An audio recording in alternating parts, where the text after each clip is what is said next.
এলাকার মাটি ছুঁয়ে আমি কিরা কাটতে আছি, আমি কেউ রে আমি লোন দেবো না।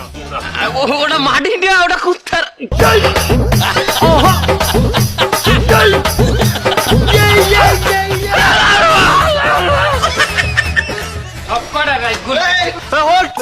অস্ত্র নামান নামান, আরে পকেটে না অস্ত্র নামান।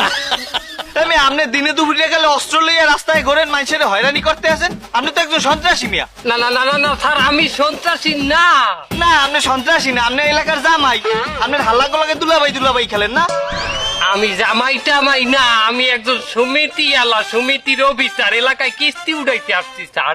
তা কিস্তি তুলতেছেন, আপনি এত অস্ত্র কিনলে গিয়া?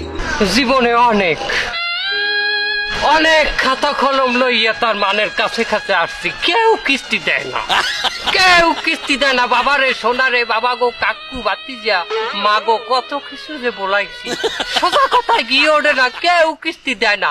তার বাধ্য হইয়া হাতে অস্ত্র উঠাই নিচ্ছি, আমার সমিতিরে আমি স্বাধীন করবো, আমার সমিতির বাবা কিস্তি আমি উঠাবো। তাই বললে আপনি অস্ত্র হাতে তুলে নেবেন, এটা তো অপরাধ। সেন্ট্রি গ্রেপ্তার করো।